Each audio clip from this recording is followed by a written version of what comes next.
बिस्मिल्लाहिर्रहमानिर्रहीम। अस्सलाम वालेकुम नाज़रीन, बहुत बड़ी ब्रेकिंग न्यूज़ है।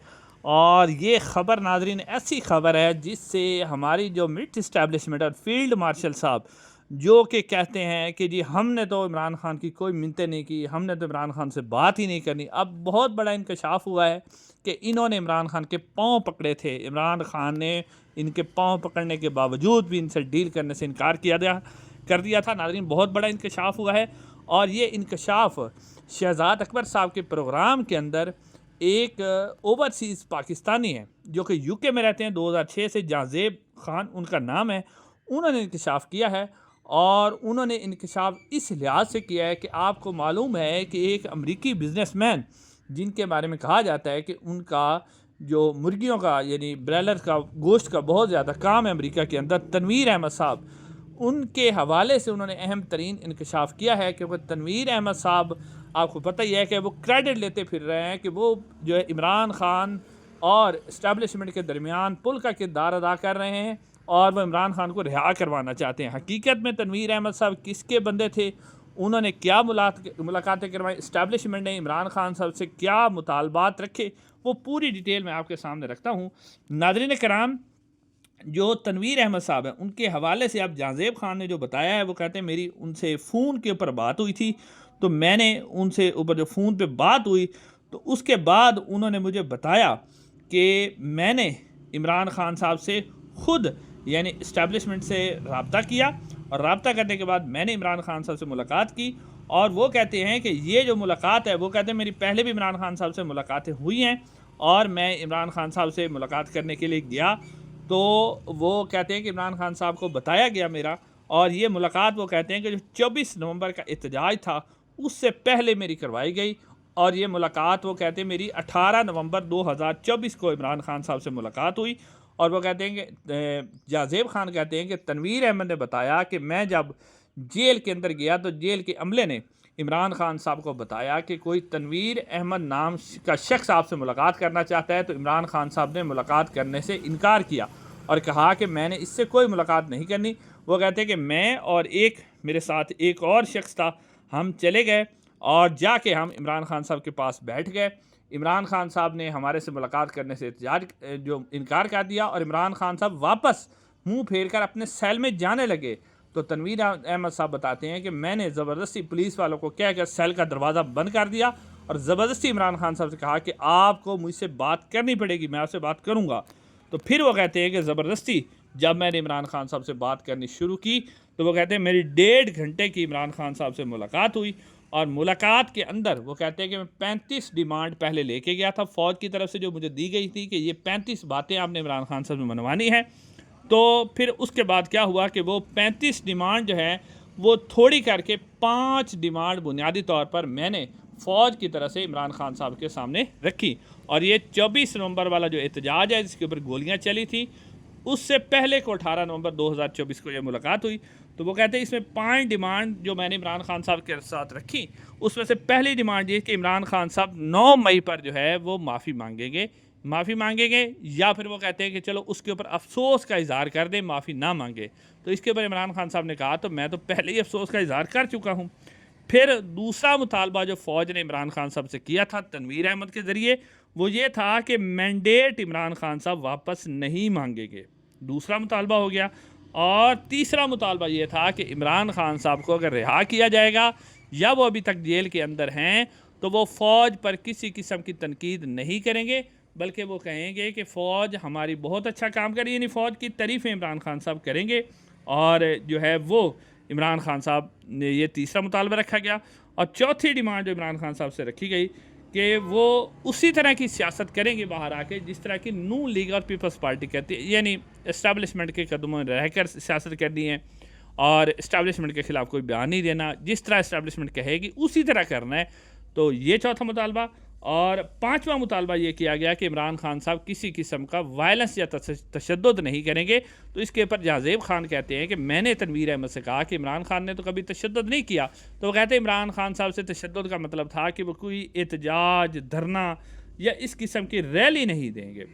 तो इमरान खान साहब ने फिर तनवीर अहमद साहब के बकौल इमरान खान साहब ने कहा कि ठीक है, जो आपने बात किया आपने मुझसे बात कर ली है, अब आप इस तरह करें कि सलमान अकबर राजा, उमर अयूब गंडापुर और इसी तरह सिंध और बलूचिस्तान में से कुछ लोगों के नाम दिए कि आप उन लोगों की मेरे साथ मुलाकात करवा दें, तो फिर मैं इसके ऊपर आपको जवाब दूंगा।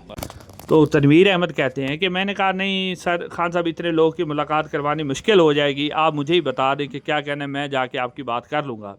तो फिर वो कहते हैं कि इसके बाद 21 नवंबर को बैरिस्टर गोहर और अली मीन गंडापुर की इमरान खान साहब से मुलाकात हुई थी। तो इमरान खान साहब ने अपनी एहतजाजी जो कॉल है वो वापस लेने से इनकार कर दिया था। और इसके बाद तनवीर अहमद कहते हैं कि अगर इमरान खान साहब वो एहतजाज की कॉल ना देते तो दिसंबर में इमरान खान साहब ने रिहा हो जाना था। अच्छा, पहली मुलाकात यही। फिर वो कहते हैं कि हमारी एक दफ़ा फिर दूसरी मुलाकात मैंने, यानी दोबारा मैं जो नवंबर में जब एहतजाज हो गया तो मैं कहते वापस चले गए, तनवीर अहमद साहब कहते हैं। उसके बाद फिर मैंने कोशिश की और दोबारा मार्च 2025 में मैं अमरीकी डॉक्टर्स का जो वफ़द आया था उसको लेकर पाकिस्तान पहुंचा, और जिसके अंदर डॉक्टर सायरा बिलाल भी शामिल थी। और वो कहते हैं कि इस हवाले से मैंने अमेरिका में मौजूद पाकिस्तान तहरीक इंसाफ के जो एक रुकन है, जिसमें कहा गया, ज़्यादातर इशारा उन्होंने आतिफ खान की तरफ किया कि उन्होंने मुझे कहा था कि आप वफ़द लेके जाएं। और ये उस वक्त की बात है जब अमरीकी कांग्रेस के अंदर जो विल्सन का जो बिल है वो पेश हो रहा था, जिसमें पाकिस्तान के आर्मी चीफ और दीगर शख्सियात पर वीज़ा पाबंदियाँ और बैंक अकाउंट्स की जो पाबंदियाँ थी वो लगाई जा रही थी। तो तनवीर अहमद साहब कहते हैं कि मैंने इस्टेब्लिशमेंट से कहा कि मैं ये पाबंदियाँ ख़त्म करवा सकता हूँ, आप मेरी मुलाकात करवाएं। तो उसके बाद वो कहते हैं कि मैं इन 5 लोगों के वफ़द को लेकर पाकिस्तान पहुँचा, जहाँ पर हमारी मुलाकात DGISI से हुई। और DGISI ने वो जो यानी कांग्रेस के जो अमरीकी डॉक्टर थे 4 जो तनवीर अहमद साहब के साथ आए थे, उनको DGISI ने बड़ी ब्रीफिंग दी और कहा कि जो कुछ आप कर रहे हैं ये ठीक नहीं है, ये पाकिस्तान मुखालिफ सरगर्मियाँ, ये रियासत मुखालिफ सरगर्मियाँ है, तो आप जो है मेहरबानी करें इस तरह की किसी किस्म की जो सरगर्मी है उसमें हिस्सा ना लें, ये कहा। अब नाज़रीन, फिर इसके बाद तनवीर अहमद साहब जो हैं वो वो कहते हैं कि मेरी मुलाकात हुई। फिर मैं आपको कहते हैं कि ये जो मेरी मुलाकातें हैं ये मैंने अलीमा ख़ान साहबा को इत्माद में लेकर की थी। हालांकि अलीमा ख़ान साहबा वाज़े तौर पर इसका इनकार भी कर चुकी हैं, और अलीमा ख़ान साहबा ने कहा है कि तनवीर अहमद कौन होता है इसकी मुलाकात करवाने वाला। लेकिन अब ये जो उसने अलीमा ख़ान साहबा वाली बात की है, ये उसने बात की थी जो मुर्तज़ा अली शाह जियो न्यूज़ के इंटरव्यू देते, उसमें तनवीर अहमद ने कहा था कि ये मेरी मुलाकात जो है वो अलीमा ख़ान के इल्म में है। हालांकि अलीमा ख़ान साहब पहले ही कह चुकी है कि मैंने किसी किस्म की कोई मुलाकात ना इजाज़त दी है, ना ही इन्होंने मुलाकात करनी है। तो फिर वो जो जहांज़ेब ख़ान है वो बताते हैं कि तनवीर अहमद साहब ने मुझे कहा कि आप इस तरह करें, पाकिस्तान तहरीक इंसाफ के जो कारकुन हैं या सीनियर लीडरशिप उनके साथ रब्ता करें और वो कहें कि वो इमरान खान साहब को पैगाम दें कि इमरान खान साहब जो मुलाकात करना चाहते हैं मुख्तलिफ लोगों से, उसमें मेरा नाम भी दें, यानी तनवीर अहमद का नाम भी दें, और फिर मैं इमरान खान साहब से मुलाकात करने जाऊंगा। तो इससे मेरा सियासी वज़न जो बढ़ेगा और इस्टेब्लिशमेंट को पता चलेगा कि इमरान खान साहब भी मुझसे मिलना चाहते हैं। अब नाज़रीन कराम, ये सारी गुफ्तगू करने के बाद वो कहते हैं कि फैसल चौधरी साहब को भी इस मुलाकात का इल्म था। अब नाज़रीन बात यह है जो असल में अगर आप सम अप इस बात को करें तो इस्टेब्लिशमेंट जो है वो 2 मौक़ों पर उसने इमरान खान साहब से मुलाकात करने की कोशिश की, जिसमें उसका अपना मतलब था। ये नहीं था कि इमरान खान साहब से उन्हें कोई लगाव था या वो इमरान खान साहब को रिहा करना चाहते थे या कोई और बात थी। बस इस्टेब्लिशमेंट क्योंकि 2 मौके पे फंस गई थी। एक जो इमरान खान साहब ने नवंबर की कॉल दी थी, उससे इस्टेब्लिशमेंट बहुत ज़्यादा परेशान थे, इस्टेब्लिशमेंट के इक़्तिदार को ख़तरा था, तो उस वक्त उन्होंने इमरान खान के पाँव पकड़े। और उसके बाद दूसरा मौका तब आया जब अमरीकी कांग्रेस के अंदर एक बिल जो है वो आर्मी चीफ़ के ऊपर पाबंदी लगाने के हवाले से पेश होने लगा, तो ये सामने आए और उन्होंने मुज़ाकरात की बात की। अब इमरान खान साहब की वो बात बिल्कुल सच समझ आ गई कि जब इनके ऊपर प्रेशर आता है तो मुज़ाकरात करते हैं, जब प्रेशर नहीं होता तो ये फिर बदमाशी पर उतर आते हैं। तो अब तनवीर अहमद साहब का भी भांडा फूट गया कि वो भी इस्टेब्लिशमेंट के आदमी हैं और वो इस्टेब्लिशमेंट के मफाद के लिए काम कर रहे थे। यानी 26 नवंबर का एहतजाज रुकवाना भी इस्टेब्लिशमेंट को फ़ायदा था, और अमरीकी जो एक करारदाद आ रही है उसको रुकवाना भी इस्टेब्लिशमेंट का ही फ़ायदा था। तो ये भी बात ज़ाहिर हो गई कि इमरान खान साहब ने जो बात की थी कि वाकई वो सच साबित हुई कि इमरान खान साहब से इन्होंने बड़ी डील की कोशिश की, और ये डील अब भी पाकिस्तान तहरीक इंसाफ को भी ये बात समझनी चाहिए कि इनको तब तक किसी किस्म का कोई रिलीफ नहीं मिलेगा जब तक पाकिस्तान तहरीक इंसाफ जो है वो प्रेशर नहीं बढ़ाएगी। इस्टेब्लिशमेंट पर प्रेशर आएगा तो ये आपके आगे झुकेंगे, वरना ये आपके आगे खड़े होते रहेंगे और आपको इसी तरह कमज़ोर करते रहेंगे। अब तो ये बात बिल्कुल वाज़े और क्लियर हो गई है कि एस्टेब्लिशमेंट सिर्फ अपने मफादात के लिए काम कर रही, उन्हें पाकिस्तान का मफाद, इमरान खान की रिहाई से कोई उनका किसी किस्म का कोई ताल्लुक नहीं है, वो सिर्फ अपना मफाद चाहते हैं। इंशाल्लाह अगली वीडियो मुलाकात होगी। अस्सलाम वालेकुम।